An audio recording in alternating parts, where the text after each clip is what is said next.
Bleak House by Charles Dickens. Chapter 63. Steel and Iron. George's shooting gallery is to let, and the stock is sold off, and George himself is at Chesney Wold, attending on Sir Leicester in his rides, and riding very near his bridle rein because of the uncertain hand with which he guides his horse.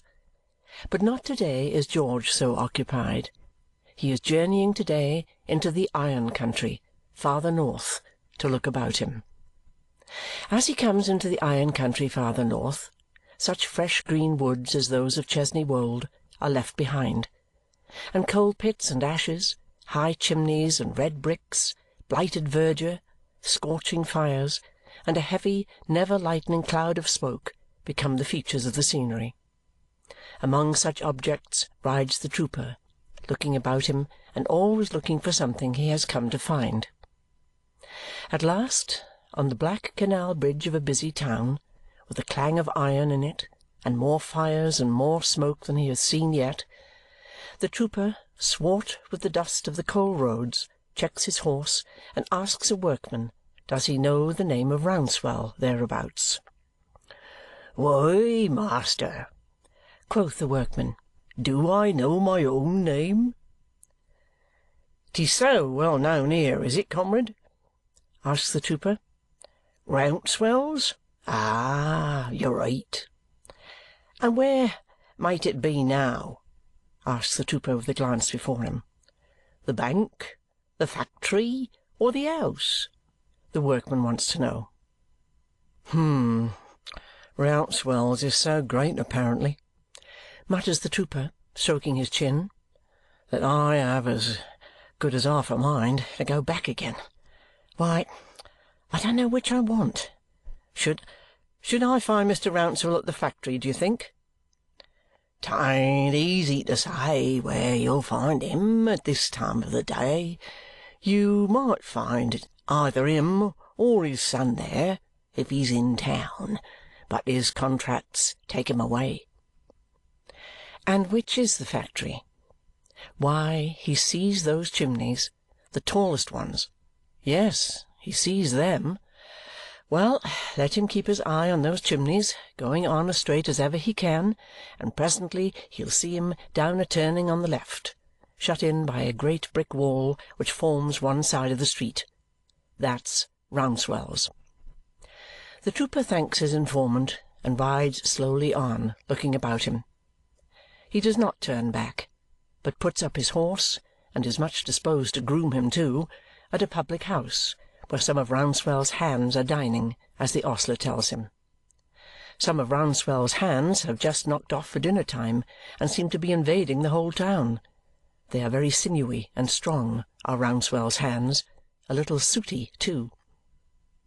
He comes to a gateway in the brick wall, looks in, and sees a great perplexity of iron lying about in every stage and in a vast variety of shapes, in bars, in wedges, in sheets, in tanks, in boilers, in axles, in wheels, in cogs, in cranks, in rails, twisted and wrenched into eccentric and perverse forms as separate parts of machinery, mountains of it broken up and rusty in its age, distant furnaces of it glowing and bubbling in its youth, bright fireworks of it showering about under the blows of the steam-hammer, red-hot iron, white-hot iron, cold black iron, an iron taste, an iron smell, and a babble of iron sounds. "This is a place to make a man's head ache too," says the trooper, looking about him for a counting-house. "Who's come here? This is very like me before I was set up. This ought to be my nephew, if likenesses run in families." "Your servant, sir?" "Yours, sir. Are you looking for any one?" "Excuse me. Young Mr. Rouncewell, I believe?" "Yes." "I was looking for your father, sir. I wish to have a word with him." The young man, telling him he is fortunate in his choice of time, for his father is there, leads the way to the office where he is to be found. Very like me before I was set up. Devilish like me, thinks the trooper as he follows. They come to a building in the yard with an office on an upper floor. At sight of the gentleman in the office, Mr. George turns very red. "What name shall I say to my father?" asks the young man. George, full of the idea of iron, in desperation answers, "Steel," and is so presented. He is left alone with the gentleman in the office, who sits at a table with accounts books before him and some sheets of paper blotted with hosts of figures and drawings of cunning shapes. It is a bare office, with bare windows, looking on the iron view below. Tumbled together on the table are some pieces of iron, purposely broken to be tested at various periods of their service in various capacities. There is iron dust on everything, and the smoke is seen through the windows rolling heavily out of the tall chimneys to mingle with the smoke from a vaporous Babylon of other chimneys. "I am at your service, Mr. Steel," says the gentleman when his visitor has taken a rusty chair. "Well, Mr. Rouncewell," George replies, leaning forward with his left arm on his knee and his hat in his hand, and very chary of meeting his brother's eye, "I am not without my expectations that in the present visit I may prove to be more free than welcome. I have served as a dragoon in my day, and a comrade of mine that I was once rather partial to was, if I don't deceive myself, a brother of yours. I believe you had a brother who gave his family some trouble and ran away, and never did any good but in keeping away." "Are you quite sure," returns the ironmaster in an altered voice, "that your name is Steel?" The trooper falters and looks at him. His brother starts up, calls him by his name, and grasps him by both hands. "You are too quick for me," cries the trooper, with the tears springing out of his eyes. "How do you do, my dear old fellow? I never could have thought you would have been half so glad to see me as all this. How do you do, my dear old fellow? How do you do?" They shake hands and embrace each other over and over again, the trooper still coupling his "How do you do, my dear old fellow?" with his protestation that he never thought his brother would have been half so glad to see him as all this. "So far from it," he declares at the end of a full account of what has preceded his arrival there, "I had very little idea of making myself known. I thought, if you took by any means forgivingly to my name, I might gradually get myself up to the point of writing a letter. But I should not have been surprised, brother, if you had considered it anything but welcome news to hear of me." "We will show you at home what kind of news we think it, George," returns his brother. "This is a great day at home, and you could not have arrived, you bronzed old soldier, on a better. I make an agreement with my son Watt to-day that on this day twelvemonth he shall marry as pretty and as good a girl as you have seen in all your travels. She goes to Germany to-morrow with one of your nieces for a little polishing up in her education. We make a feast of the event, and you will be made the hero of it." Mr. George is so entirely overcome at first by this prospect that he resists the proposed honour with great earnestness.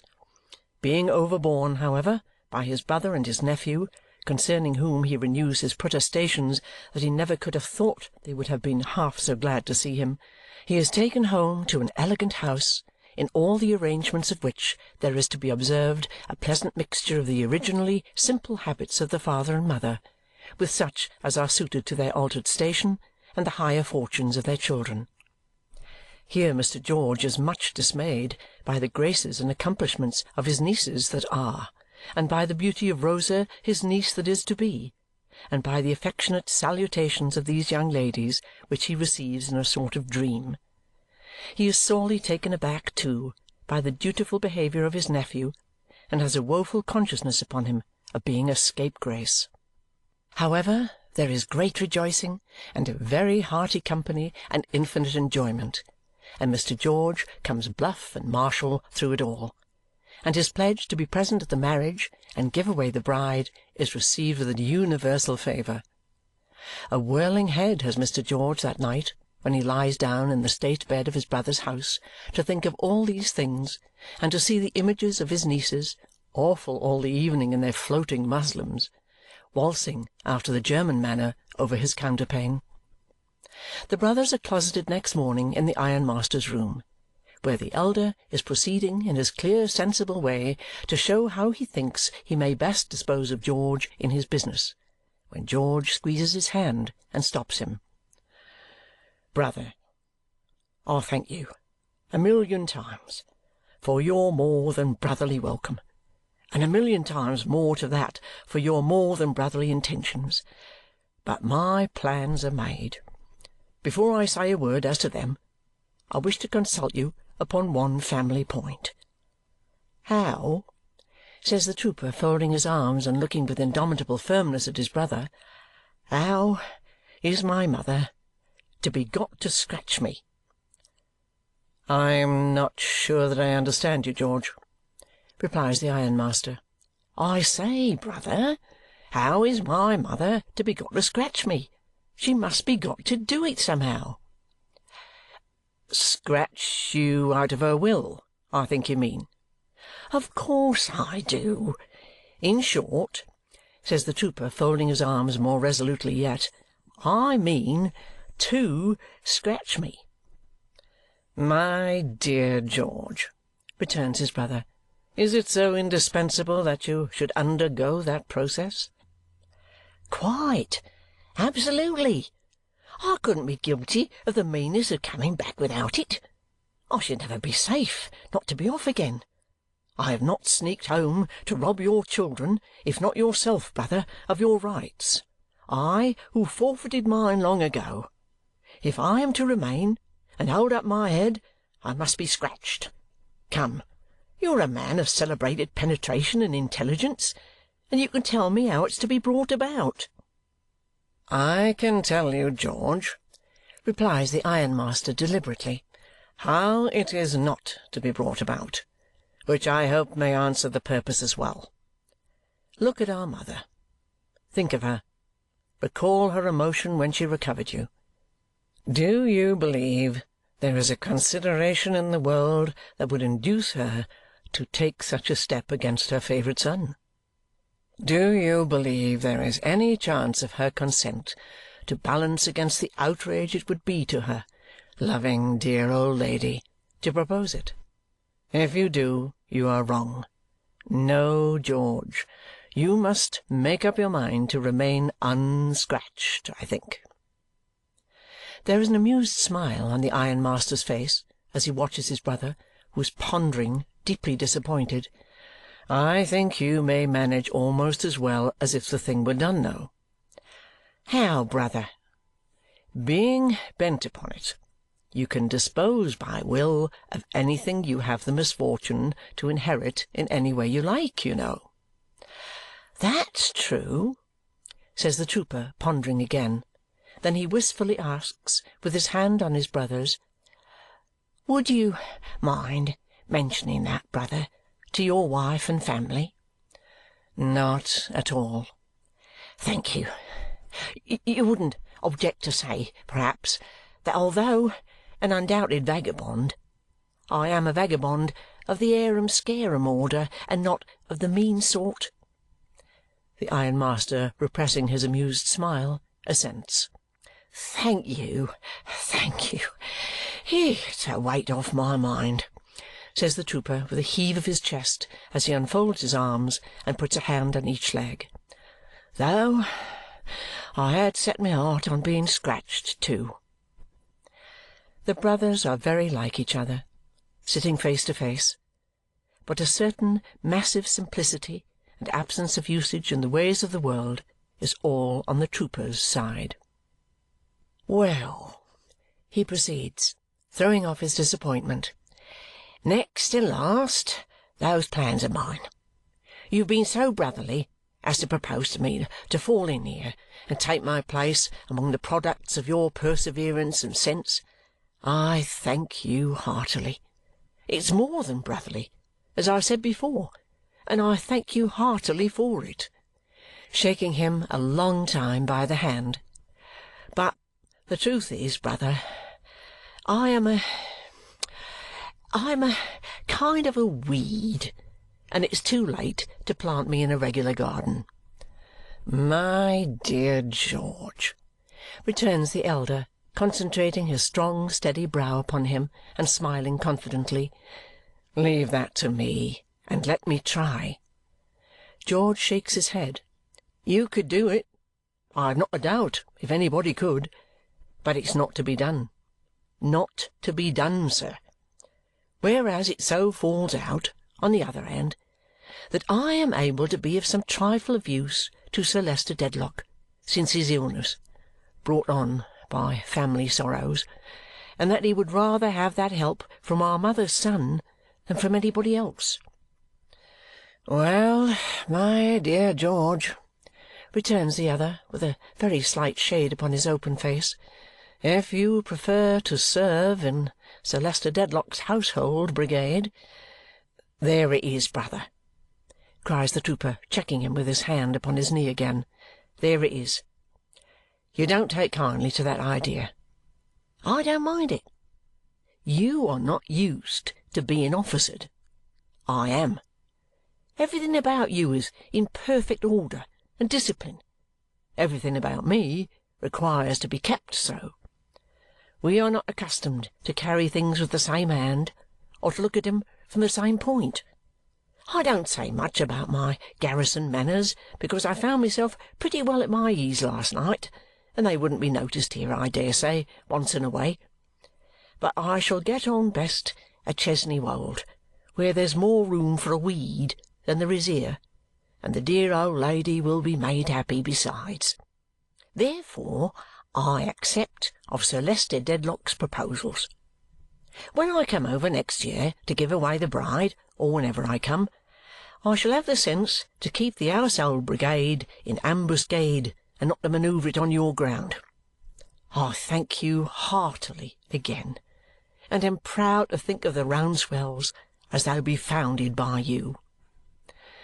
"You know yourself, George," says the elder brother, returning the grip of his hand, "and perhaps you know me better than I know myself.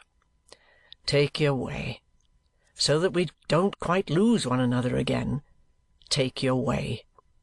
"No fear of that," returns the trooper. "Now, before I turn my horse's head homewards, brother, I will ask you, if you'll be so good, to look over a letter for me. I brought it with me to send from these parts, as Chesney Wold might be a painful name just now to the person it's written to. I'm not much accustomed to correspondence myself, and I am particular respecting this present letter, because I want it to be both straightforward and delicate."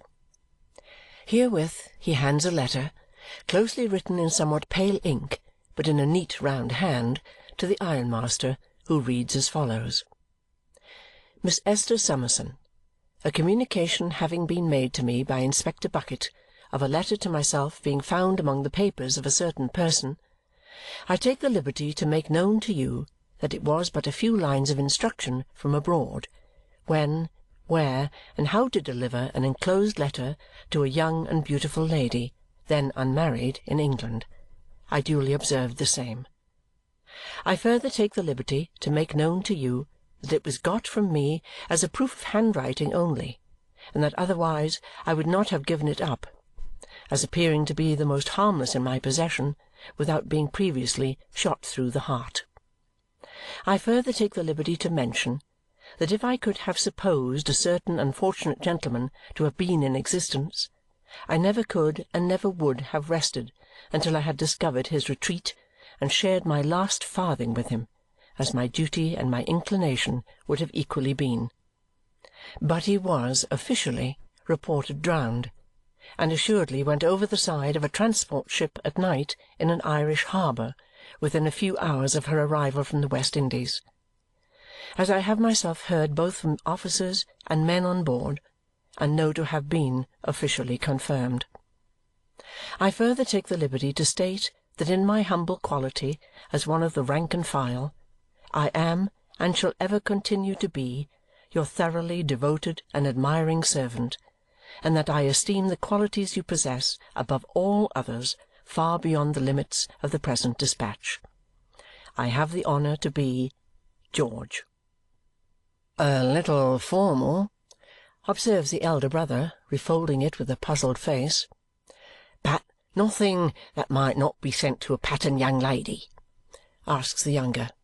Nothing at all. Therefore it is sealed and deposited for posting among the iron correspondence of the day. This done, Mr. George takes a hearty farewell of the family party and prepares to saddle and mount.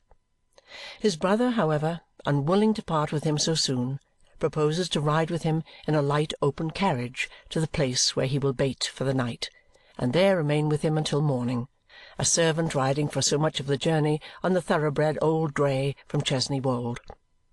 The offer, being gladly accepted, is followed by a pleasant ride, a pleasant dinner, and a pleasant breakfast, all in brotherly communion. Then they once more shake hands long and heartily and part, the ironmaster turning his face to the smoke and fires, and the trooper to the green country. Early in the afternoon, the subdued sound of his heavy military trot is heard on the turf in the avenue as he rides on with imaginary clank and jingle of accoutrements under the old elm trees. Chapter 63